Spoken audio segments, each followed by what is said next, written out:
What's going on, garden nerds? It's another Saturday. It's another beautiful Saturday in April, and I'm coming to you from my yard today, like I do every Saturday. Show you what I have going on, show you what I'm struggling with, show you what looks really cool, and just show you what I've been doing in my yard.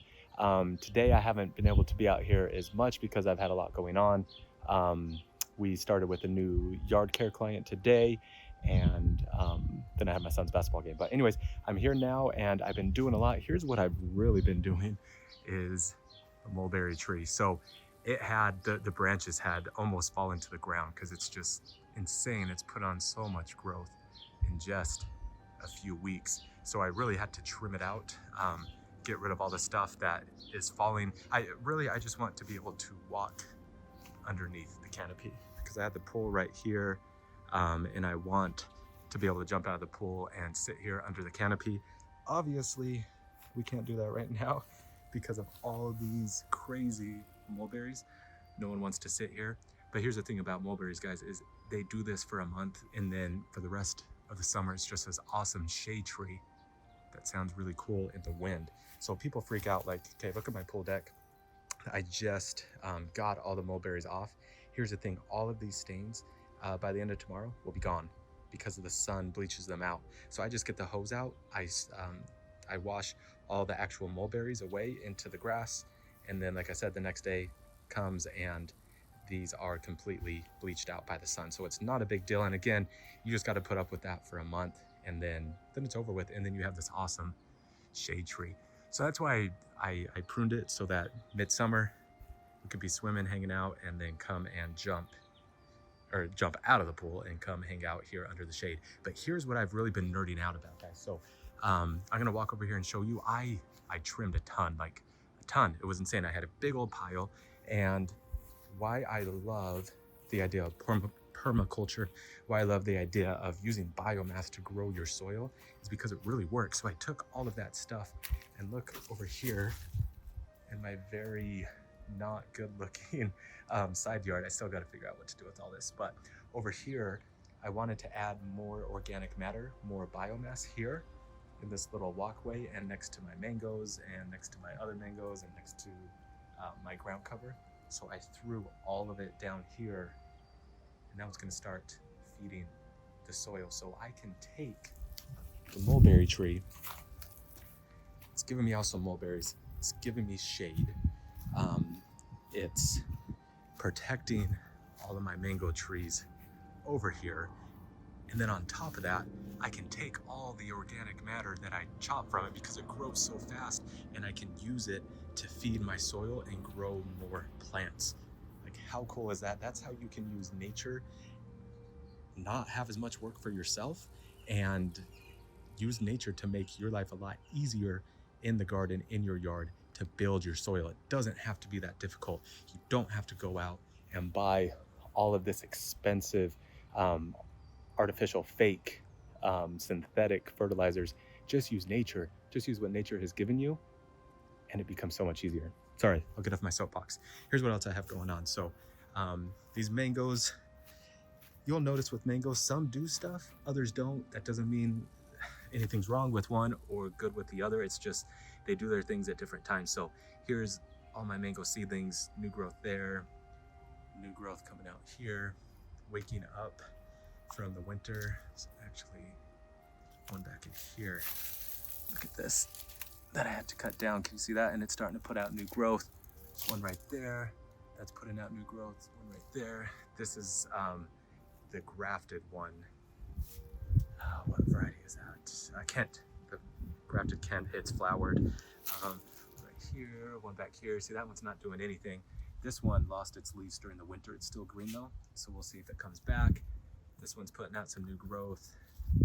Here. These ones struggle a little bit more because they get that afternoon sun, because the mulberry tree has not fully grown over right here to be able to protect it. But honestly, within a month, it will have grown over because mulberries grow so fast and it will start shading this out. So I'm not too worried about that. Let's see what else I have going on. Back here, here's my Kent variety. Got some mangoes holding on there. half of those will still drop off. They'll start to grow and then they'll drop off. So back here, back here, back here. Right here, back in there is where I planted my guava berry. New one, I don't know much about it. Seamus O'Leary has them. I grabbed them and planted it. We'll see what happens. These are wolfberry or goji berry. All of these plants, they grow wild and like crazy. They're not fruiting right now. They were earlier in the year, but throughout the year I'll get fruit on them. Here is my rainbow eucalyptus. I already love the trunk and the bark. It's only gonna get better. This thing was real lanky. Really needed to be staked up here so it can start to grow straight. Tomatoes are starting to grow, starting to flower. I put this net in here because the birds drive me insane. I've planted some sunflowers here. If I don't put netting, the birds will get them. Been having big time trouble with my corn and the birds. That's why I have these cups, because I've had to cover them and protect them, because if they're any smaller than like that one, something is getting them. I don't know if it's the birds or what. So I put these cups in here and you can see they're coming out, they're sprouting. But that's just to protect it. I've had to restart over multiple times, driving me insane. In here, and this is all old broccoli from the winter. I don't pull it out, I just let it stay there. It's green, it's feeding the soil, it's good. There's no reason to pull it out. It will die come midsummer when it gets too hot anyways, and then it will just be organic matter to break down. But I've planted a bunch of watermelon in here. It's all sprouted. Got some here, got some here. I always overplant seeds, some there, and then some back there. So this will just be watermelon. I just want watermelon spilling out of there all summer. And then corn here, and then tomatoes there. Orange pills. All right, so look at this, since we're right here.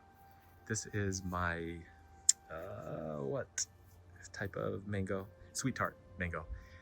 It has this limb dieback that some of my mangoes have gotten before. Actually, perfect example, wasn't planning on this, but look at this one right here. This one was in a pot, it was neglected in the shade for so long. It got this same thing right here. But what I did, get that out of there, is I chopped off the top half of it well below where any of this root dieback or limb dieback was happening. And it has since recovered and it's put out new shoots. That's not healthy, but that's old. This will be healthy and good looking. It's growing again. So that's what I'm gonna do here. You can see here, trees trying to survive. This is above the graft, so we're all good. It's putting out new growth. I'm gonna come in here and I'm gonna chop the tree and I'm gonna let it start regrowing, get all this nasty stuff off of it. I've neglected it. I feel bad. It's probably my fault. But it is what it is. I'll chop it back and we'll see what happens. Here's what I did last week. You can see mango number 1, mango number 2, mango number 3. These are all seedlings. This one in particular I'm excited about because this is a coconut mango seedling from my own tree from last year.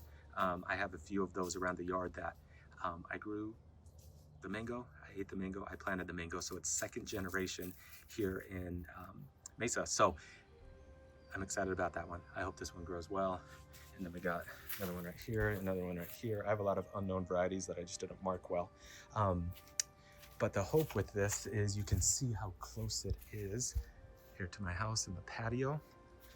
Got the house over there. It's gonna keep it warm during the winter, and it's going to allow it to grow up into the sun at its own pace. So anytime we're growing anything, anytime we're planting something, we have to think about the microclimate.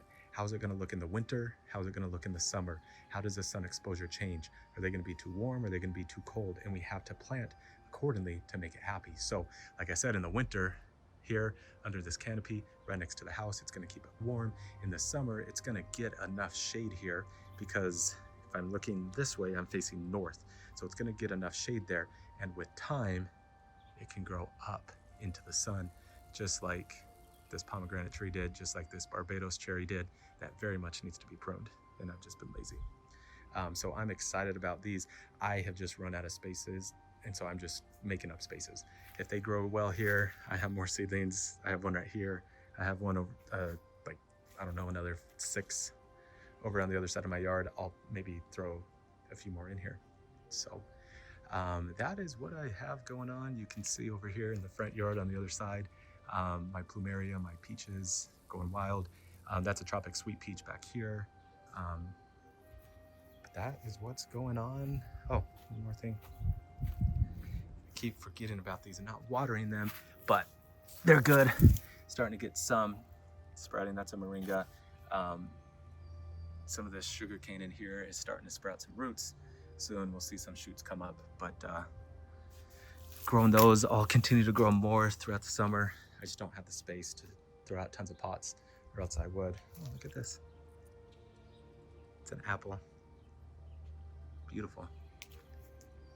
All right, guys, tell me what you got going on in the comments. Tell me what you're growing. Tell me what you're planting. Tell me what's going awesome in your yard right now.